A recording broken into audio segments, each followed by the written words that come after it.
Hello friends, இது வணக்கம். இது நியூ இயர் அன்னைக்கு எடுத்த வீடியோ. இப்போ அரிசி உப்புமா செய்யலான்னு ரெடி பண்ணிட்டுருக்கேன்.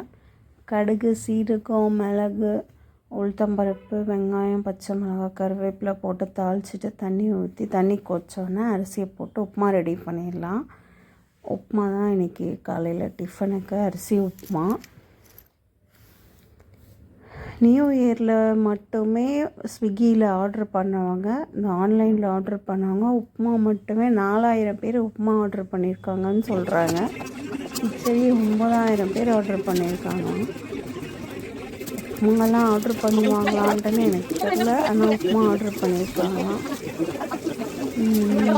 இப்போது லஞ்சுக்கு ரெடி பண்ணிட்டுருக்கேன். சாதம் வச்சுருக்கேன்.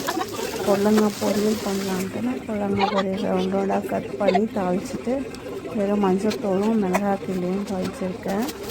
ஏன்னா சாதம் குழம்பு வைக்கலான்ட்டுன்னு, அதனால் பொரியலை வெறும் மிளகாத்தூளை தாளிச்சிருக்கேன். இப்போ உப்புமாக்கு தண்ணி கொதிச்சிச்சு. ஸோ அரிசியை போட்டாச்சு. அரிசியை போட்டு கொதித்தோடனே மூடி ஒரு 15 to 20 minutes தனியாக வச்சிட வேண்டியதான்.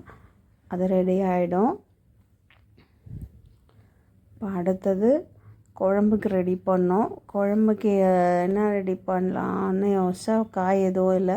அதனால் சரி வத்த குழம்பு வச்சிடலாம் அப்படின்ட்டுன்னு வத்த குழம்புக்கு ரெடி பண்ணலான்னு நினச்சிட்ருக்கேன். உப்புமா ரெடி ஆயிடுச்சு. வத்த குழம்புக்கு ரெடி பண்ணுறேன். அந்த சைடு அதை கொஞ்ச நேரம் கிளறி விட்டுட்டே இருக்கணும். தண்ணியும் ஊற்றாததுனால பொரியலில் கொஞ்ச நேரம் கிளறணும். வத்த குழம்புக்கு எண்ணெய், கடுகு போட்டு வெண்டைக்காய் வாங்கி வேக வச்சு மோரில் போட்டு காய வச்சுருக்கேன். ஸோ வெண்டைக்காய் வத்தல், அப்புறம் மணத்தக்காளிக்காய் வத்தல் போட்டு தண்ணியை ஊற்றி மஞ்சத்தூள், மிளகாத்தூள், சால்ட்டு, பெருங்காயத்தூள் போட்டு